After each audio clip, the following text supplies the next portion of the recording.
Olá, metalúrgico, olá, metalúrgica. Um abraço a todos que nos acompanham.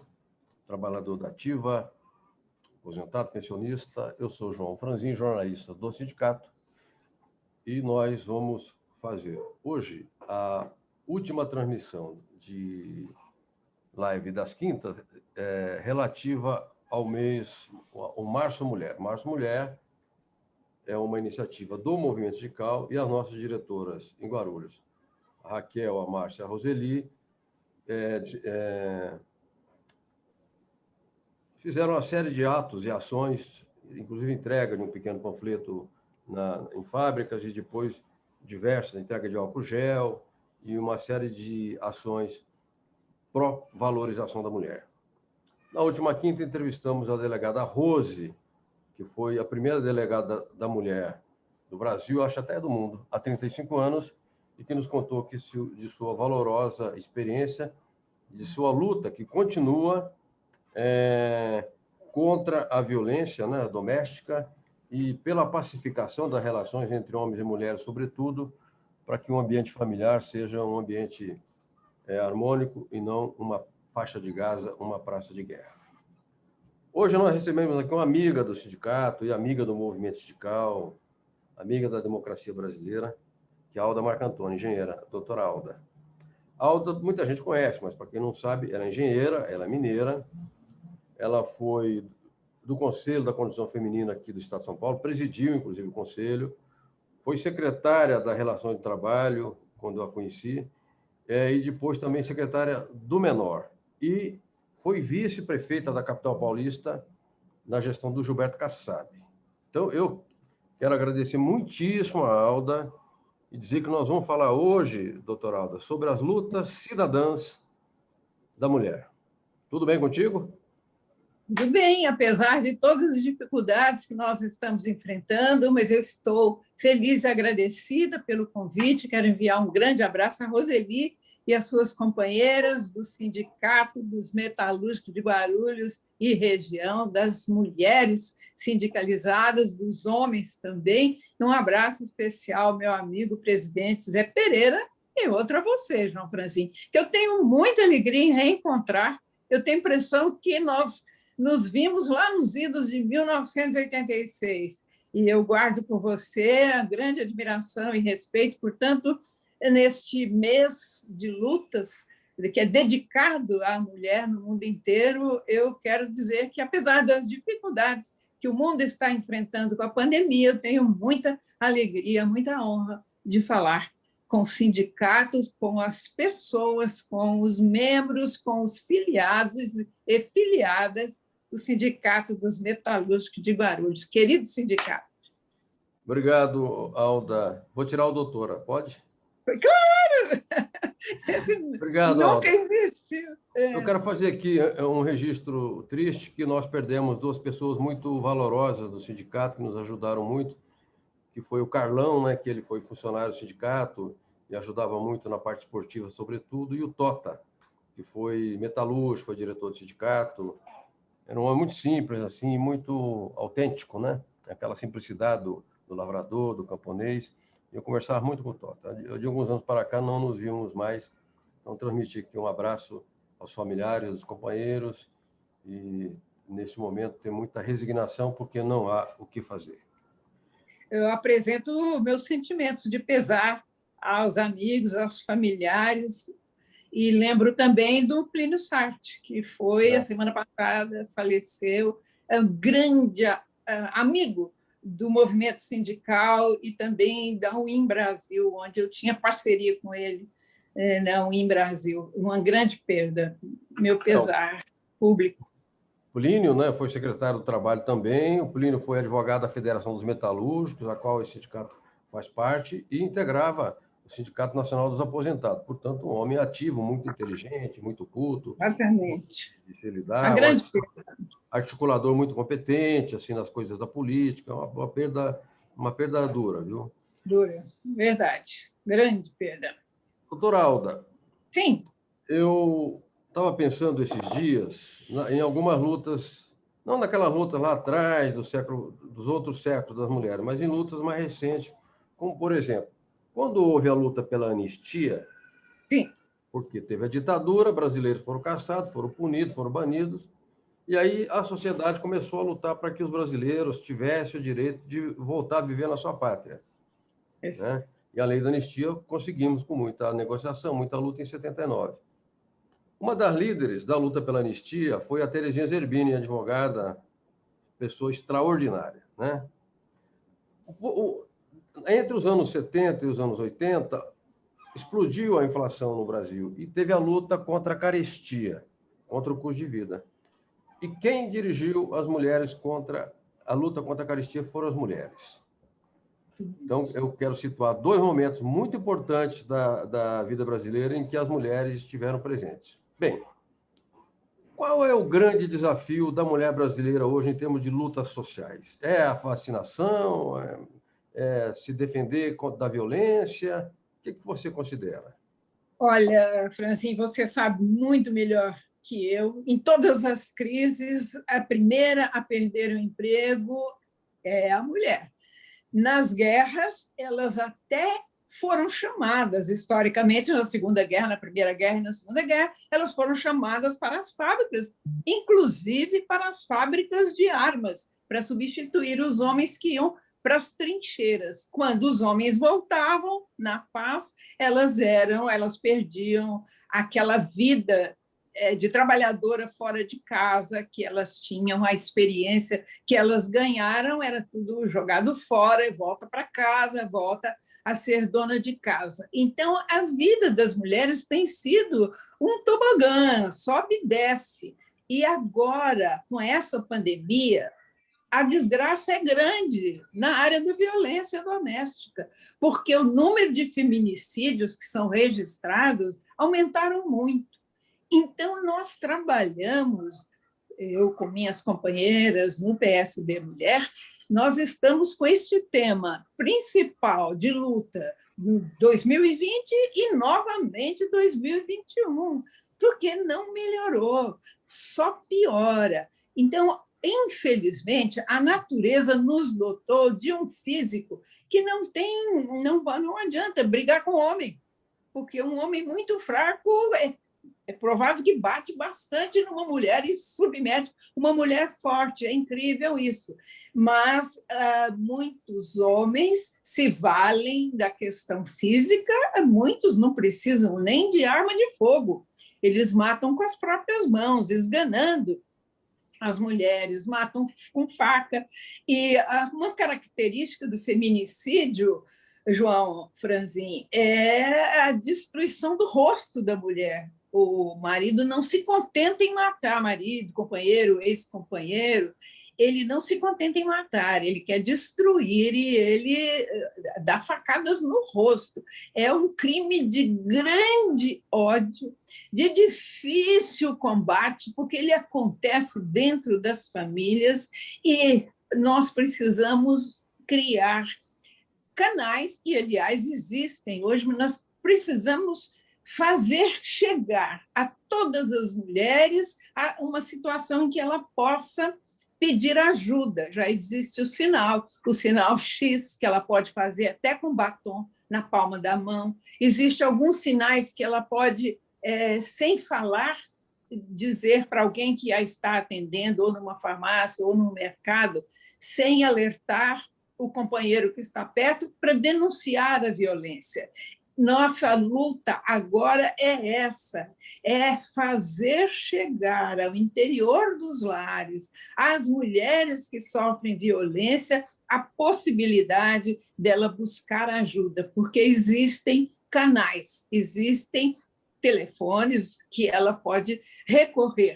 E essa tragédia, ela não vitima apenas a mulher que morre, ela dá uma pena perpétua aos filhos dessa mulher. Eles ficam órfãos e, muitas vezes, abandonados, porque o pai é um criminoso, quando a justiça chega até a ele, que ele é condenado, as crianças ficam absolutamente abandonadas. Então, nesta pandemia, apesar de que a vacina é extremamente importante, e eu luto por ela, já tomei minha primeira dose, recomendo a todos que não vacilem em se vacinar.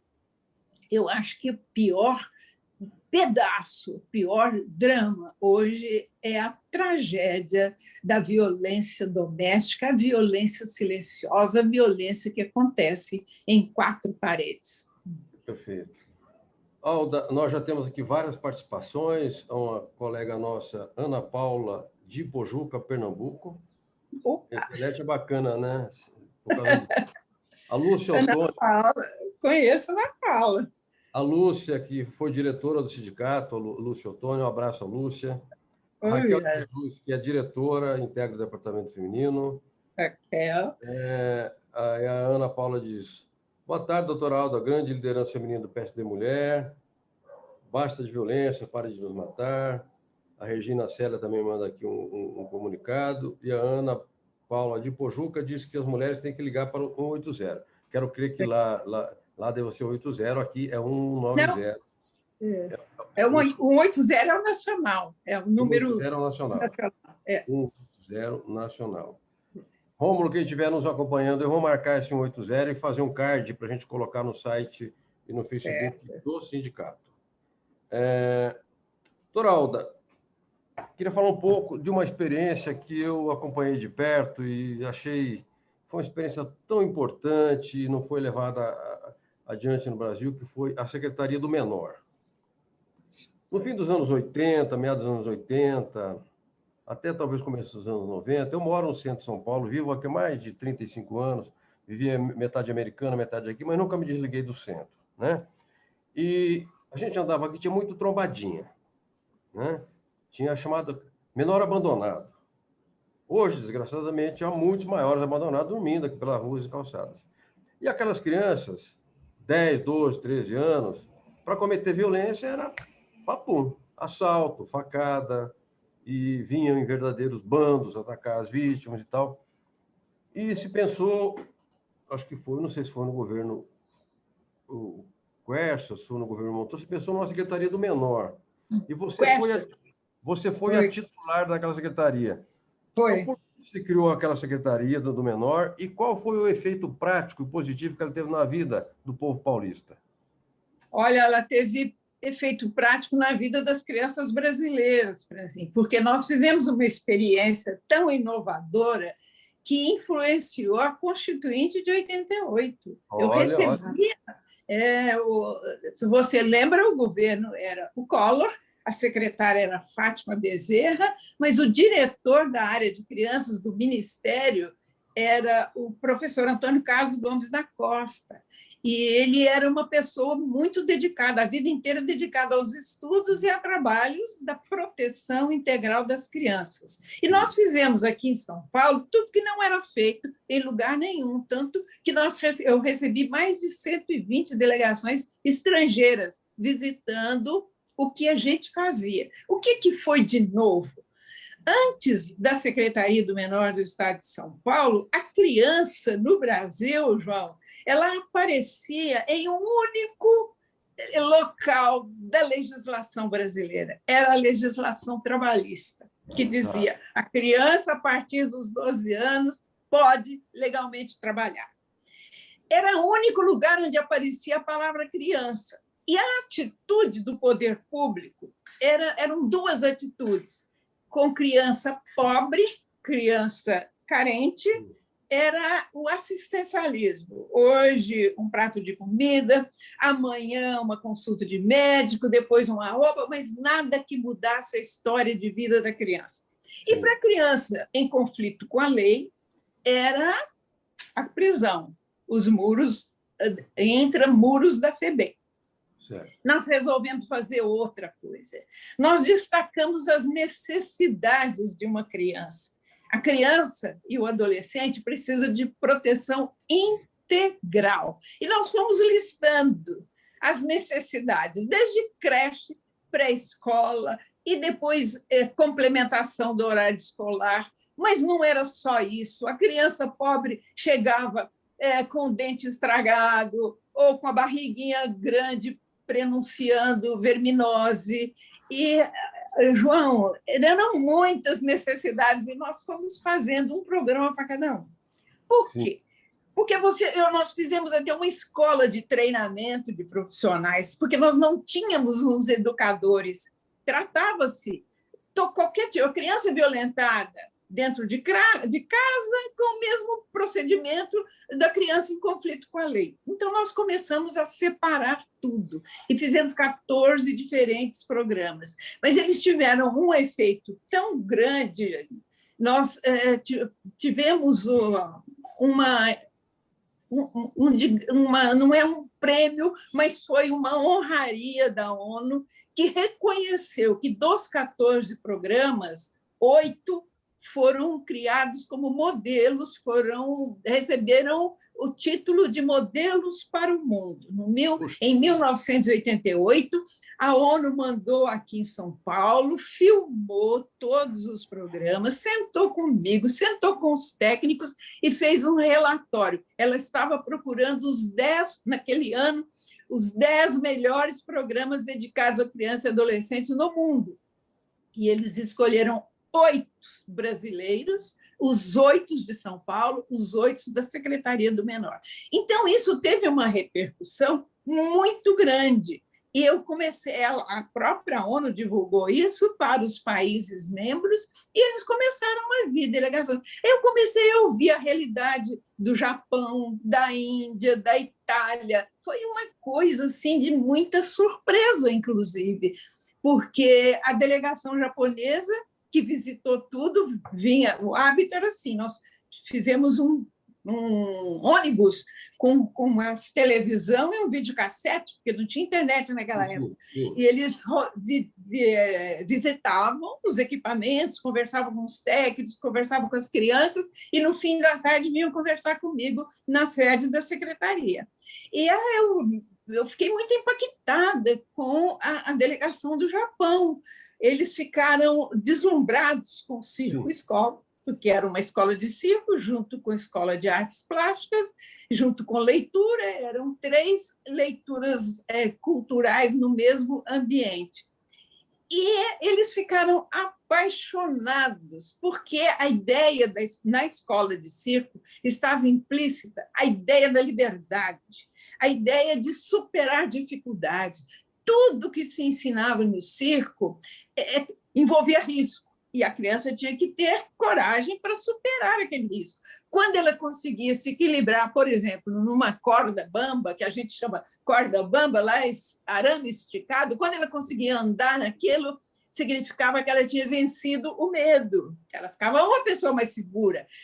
Olha que coisa interessante, Franzinha. A solidariedade humana era feita no concreto. Uma criança, para se pendurar no trapézio, ela precisava de alguém para segurar a corda embaixo. Se alguém que estivesse segurando a corda soltasse, ela ia cair. E depois que ela fez a aula dela, ela tinha que dar essa solidariedade a outro colega. Ela tinha que segurar a corda para o outro colega subir no trapézio. Então, isso significava a solidariedade no concreto. Então, nós criamos ali, de 87 até 94, uma geração muito privilegiada, uma geração diferente, uma geração que teve a oportunidade de viver a possibilidade de criar, já da terra infância, e criar com liberdade e ousar. E tem outra questão a partir da violência, Franzinho. Nós fizemos pesquisa com alunas, meninas. Chegamos a um número absurdo de 30% das alunas do Circo Escola eram abusadas sexualmente dentro de casa, como se fosse uma coisa corriqueira, como se fosse algo normal. Mas como elas evoluíam, elas se enchiam de coragem e contavam para o professor ou para a professora. Então, nós tivemos que criar equipes, em cada circo escola, criar equipes que iam até a residência, conversar com a família. E tinha algo fantástico, que era o ponto do primeiro espetáculo de uma turma. Nós colocávamos 120 alunos em cena. Então, eles tinham que estar maquiados, cheios de gel, de purpurina, fantasia bordada. Quem fazia para 120? Eram eles mesmos. Costureiras e bordadeiras ensinavam, mas eles aprendiam a bordar a própria fantasia. Na hora de fazer maquiagem, como é que você ia ter adultos para maquiar 120 meninos, crianças, adolescentes? Não. Então, um maquiava o outro. Isso era aprendizado. A questão da higiene pessoal foi muito desenvolvida. Então, só para terminar aqui, para você entrar com outra pergunta, o que era o primeiro espetáculo? Os circos eram colocados dentro das favelas e nós convidávamos o entorno, as famílias e as pessoas do entorno, que estavam acostumadas a ver aquelas crianças sujinhas, com cabelo cortado à tesourada e tal. De repente, elas viam crianças maravilhosas, alegres, embaixo de luzes, de holofotes, e importante, João, sendo aplaudidas. Mudava a vida. Este dia mudava a vida das crianças. As famílias diminuíam casos de espancamentos e as crianças cresciam, porque é muito importante ser aplaudida, fazer alguma coisa que ela causa admiração. Então, foi um programa sensacional. A geração que passou por ela, eu tenho vários conhecidos, afilhados, que se tornaram advogados, estão casados, bem casados, muitos passaram pelas estatais, que nós fizemos treinamento dentro das estatais.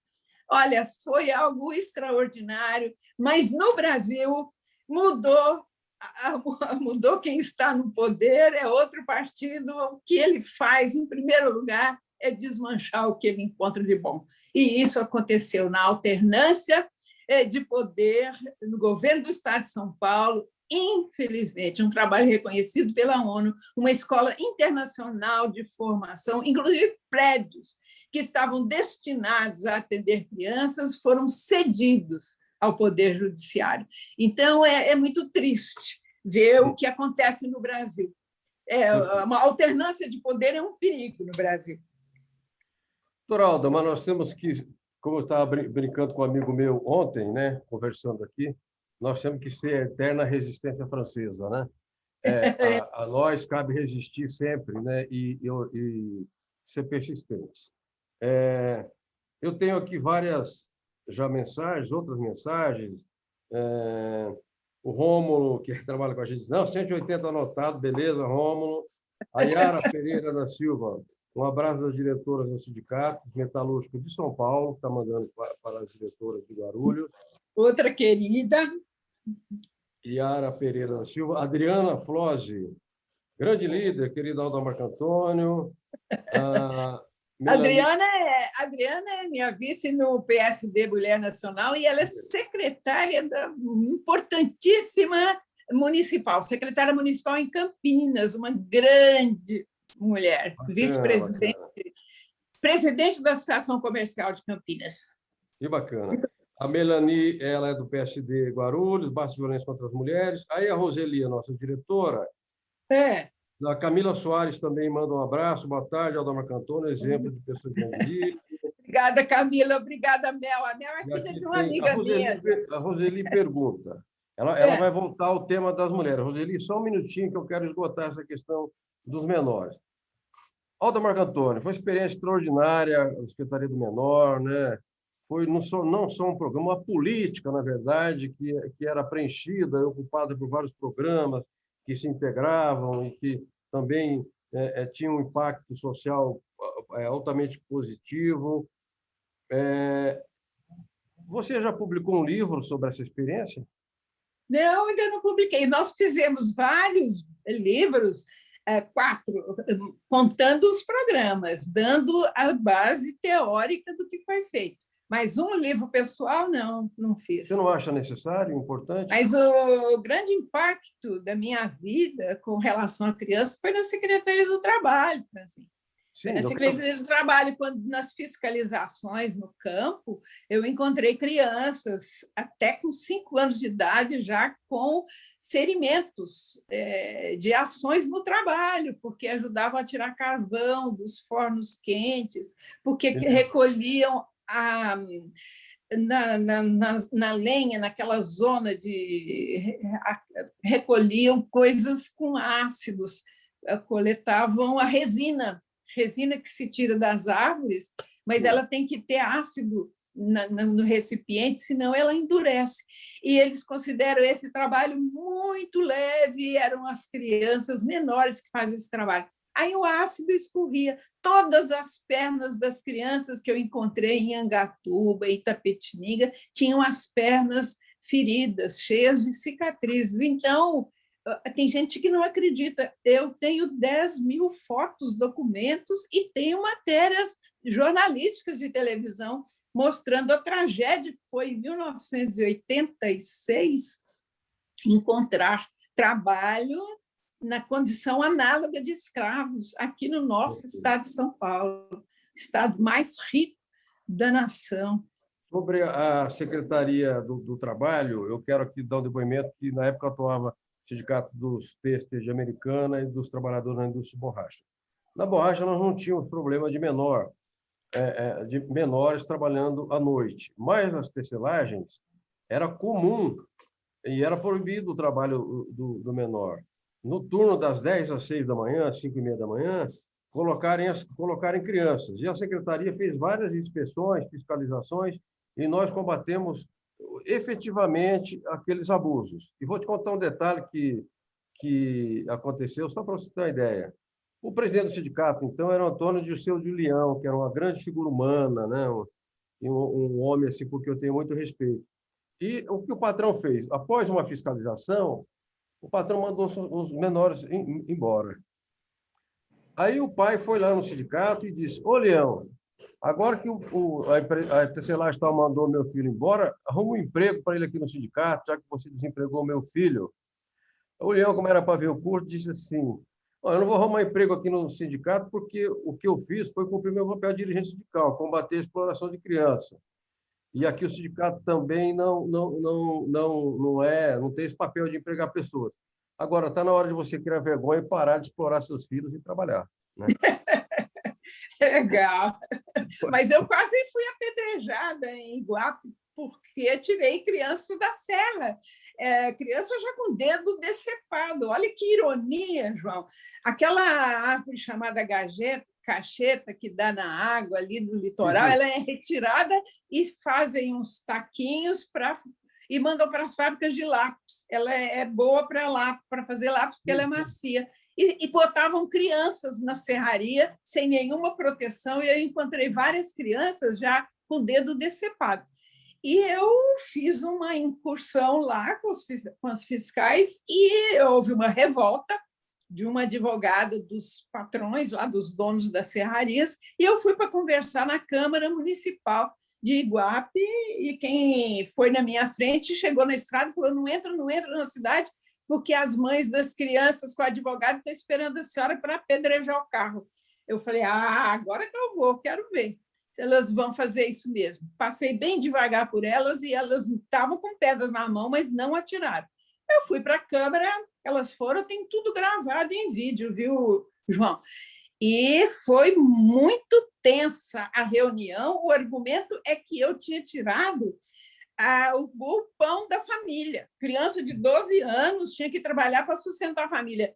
Eu só posso concluir: que país infeliz é o nosso, que uma família de adultos precisa ser sustentada pelo trabalho de uma criança de 12 anos. Mas não recuei e insisti, e a gente tiramos essas crianças desses locais perigosos, mas muito perigosos. E roubava a infância também da criança. Claro, né? Claro. Bom, o José Pereira dos Santos, nosso presidente, manda um abraço, mandou uma mensagem aqui. Ô, Pereira, meu amigo. Uma grande Pereira. Doutor Aldo, vamos contemplar a Roseli, porque ela fez uma pergunta e retoma a questão feminina. Não vamos deixar a Roseli sem resposta, não. Tá. Que papel tem as políticas públicas no auxílio às mulheres que sofrem violência doméstica na pandemia? Na pandemia.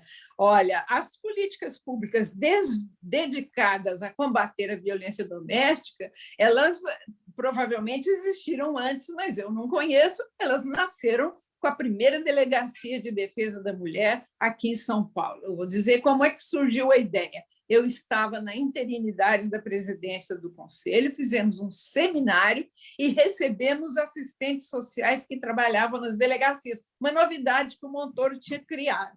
E elas nos disseram o drama da mulher que tinha coragem de chegar a uma delegacia e pedir e fazer uma reclamação contra o marido. Às vezes, ela sofria uma outra violência, porque o delegado perguntava: o marido bateu? O que a senhora fez para apanhar? Ou seja, sofria uma nova violência. Então, nós fomos pedir ao governador Montoro que criasse um espaço de dignidade, uma sala que fosse, para que a mulher que se imbuía de coragem, criava coragem de chegar até uma delegacia e se queixar do marido, fosse recebida à parte daquele ambiente ali que é normal de delegacia, que tem ladrão, que tem traficante. Então, a gente queria, em cada distrito, um espaço de dignidade para a mulher ser atendida e que o delegado fizesse obrigatoriamente o BO. Mas o Montoro estava junto com o Brás Pereira está aí vivo para testar. Ele era uma pessoa maravilhosa, ele se encantou com a ideia, vamos fazer isso e tal. Eu vou chamar o secretário da Segurança agora, vamos mandar fazer isso. E mandou chamar o secretário de Segurança, igual. E chega lá o secretário de Segurança, o ex-presidente Michel Temer, era, na época, secretário do Montoro. Aí o Montoro falou com todo entusiasmo, e o Michel Temer, quietão, ele já viu o tamanho do pepino, o tamanho da dificuldade, instalar essa salinha em cada... Aí ele é muito inteligente, né? Muito esperto, ele já cantou uma contraproposta na hora, que foi de uma única delegacia de mulher, comandado por mulheres, investigadores mulheres. Tudo. Aí a gente olhou uma para a outra, nós estávamos umas 8 mulheres. Nós vimos que jogaram água no nosso chope, porque não era isso que a gente queria, a gente sabia que era algo menor. Porém, nós não podíamos sair de mãos vazias e concordamos e demos todo o apoio. O Michel Temer foi muito correto, ele nos chamou para conhecermos as 2 primeiras delegadas, e a gente tinha na cabeça, a gente ainda estava na ditadura. Coisa de palavras de delegado na cabeça da gente era brutamontes. Aí nós fomos conhecer as 2 primeiras que o Michel Temer selecionou, ficamos muito maravilhadas. Imagina, a Rose Correia, que esteve aí com você, aquela delicadeza e firmeza. E a Clementina, Maria Clementina de Souza, que infelizmente nos deixou há poucos meses.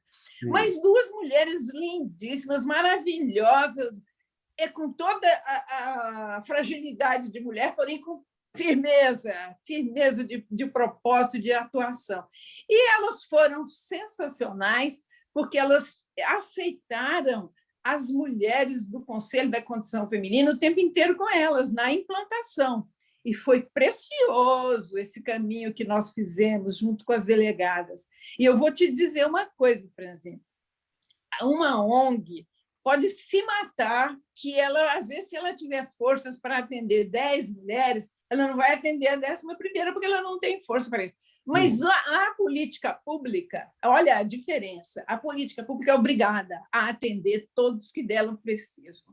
O melhor exemplo de política pública é uma delegacia de polícia. É 24 horas por dia à disposição de quem precisa dela, qualquer cidadão ou cidadã. Então, nós começamos a ver, eu vi no primeiro dia de funcionamento, 80 casos, atendeu 80 casos, Franzinha, e são casos terríveis.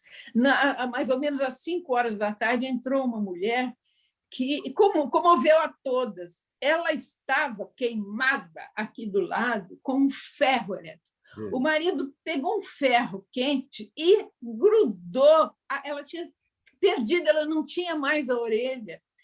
Olha, essas tragédias, a mulher fica sozinha e ela tem uma questão emocional também, porque ainda ela fica procurando a culpa nela mesma. O que eu fiz de errado? Não fez nada de errado. Você está casada com um machista, com um homem que não sabe segurar as emoções, que não é educado para a sociedade. Então, você não tem culpa, você é vítima. É isso que nós temos que falar. E lutar cada vez mais para criar esse tipo de atendimento, que foi reciclado, e, na época da presidente Dilma Rousseff, surgiu o projeto da Casa da Mulher Brasileira, que nós devemos apoiar. Eu sei que tem pouquíssimas até hoje, mas nós devemos apoiar programas como esse. Outra coisa, o botão do pânico. Nós temos aqui em São Paulo, aprovado pela uma lei da vereadora Edir Salles, o botão do pânico. Então, uma pessoa que está com medida protetiva, ela tem direito a ganhar esse botão do pânico e dar o alarme, assim que ela sentir que o marido, ou ex-marido, ou a pessoa que não pode chegar perto dela está tentando empurrar sua porta, tentando invadir sua casa. E esse dispositivo liga a uma central de rádio, sim, a delegacia? Sim, da Secretaria de Segurança. No caso da prefeitura, deve ser a Guarda Municipal, a GCM. Mas a vereadora Edir Salles, eu acho que seria até interessante você organizar uma live com ela, porque ela pode servir a luta que ela teve aqui em São Paulo pode servir de exemplo para outros municípios. Perfeito. Doutora Alda, o Zé Pereira dos Santos, manda agradecer o seu apoio na criação do Instituto Cultural Esportivo Meu Futuro, que até... Fala para ele que está no meu currículo. Eu adoro a ideia. Imagina um clube de campo de trabalhadores sindicalizados receber uma escola. Eu fiquei tão feliz. O Pereira é uma pessoa muito especial, porque foi ele que pensou nisso. É um clube de campo dos metalúrgicos, mas tem uma escola. Então, Pereira, você está salvo, seu crédito com Deus é grande. Parabéns por ter criado aquela escola maravilhosa. Pereira, você tem crédito, mas não pode abusar, tá? Alda, a Lucila Rodrigues Caldas diz assim: programa que mudou a forma de viver desses meninos e meninas, valores novos foram inseridos na vida deles e da família. Todos os programas foram um marco na educação e evolução desses meninos, foi maravilhoso. Temos contatos com alguns deles que hoje têm uma família constituída, estudaram, se formaram, infelizmente acabaram com tudo, e temos essa situação de hoje. Alda, como sempre... Então, mas a Lucila é uma grande liderança, ela dedica, claro, aposentada, agora ela se dedica a continuar a nossa obra do Secretário Menor, ela fez parte como educadora, é uma grande figura política, nossa companheira. A Mel de Guarulhos, que você falou aí também, quero agradecer a ela ter se manifestado. Ela é filha da Alice, minha amiga. Muito obrigada a todos que se manifestaram. Perfeito. E, por fim, Eliana Fazani, doutoral da Voz do Conhecimento. Nós vamos... eu não pude acessar aqui, teve bastante participação, eu tive como acessar outros canais para fazer comentário de outros canais. Paciência. De todo modo, Alda Marco Antônio, a quem eu conheço há já alguns anos e a quem o movimento sindical deve muito, porque na época da Secretaria do Trabalho nos ajudou muito, muito, muito nas fiscalizações, inclusive de acidentes de trabalho. Eu me lembro que a gente fiscalizou umas 30 ou 40 empresas, não só com trabalho de menor, mas também com problema de agente químico, de contaminação. Isso tudo ajudou muito os trabalhadores. Volto a insistir que, enquanto homem que é ligado a essa ideia de textos, etc., que eu sou jornalista de texto, te sugiro que escreva um livro, conte essa história, porque todo registro é importante, mas o mais importante do registro é o que se faz num livro. Aliás, as grandes matrizes religiosas são todas baseadas em livro. A Bíblia dos cristãos, né? O Corão dos muçulmanos e o Torá dos judeus. Então, o livro está na base da civilização, e ele é memória, né? Então, muito, muito importante. E como é que faz as pessoas gostarem? Puxa vida, Alda, fazia tempo que eu não via a Alda, reencontrei, eu queria falar com ela, tem algum contato, tem um Facebook, tem um site, como é que faz, doutora Alda? Eu tenho Facebook com o meu nome, Alda Marco Antônio, tenho um PSD Mulher. Eu estou muito ligada e coordenando o PSD Mulher do Brasil inteiro. É muito fácil me encontrar aqui em São Paulo, a sede em frente à Câmara Municipal, ali na Rua Santo Antônio. E eu aguardo, eu fico muito feliz que as pessoas me procurem. Feliz demais das pessoas que se manifestaram. Acho que não citei o nome da Eliana Fazani, muito obrigada, porque são companheiras que se interessaram em nos ouvir. Que bom, que bom. Perfeito. Perfeito. Só registrar aqui por uma questão até de respeito aos que nos contatam, né? Raquel Machado, Irani Boscolo, Ivani Bosco. Ivi Ivani, Raquel Farias, Machado, obrigada. Lele Rampazzo. Lele Rampazzo. Aí outras pessoas também. Então, a todos e a todas, muitíssimo obrigado. Eu mando um abraço aqui à distância, mais caloroso, Alda Marco Antônio, a valorosa Alda Marco Antônio, e se encontrarem em breve para tomar um café. Obrigada, João, muito obrigada. Tomara que passe logo a pandemia, chegue logo a vacina. Eu quero te convidar para ir lá na Rua Santo Antônio, 182, 13º andar, tomar um café comigo. Muito obrigado, doutora Alda. Forte abraço, saúde, hein? Obrigada, saúde a você e a todos. Obrigada.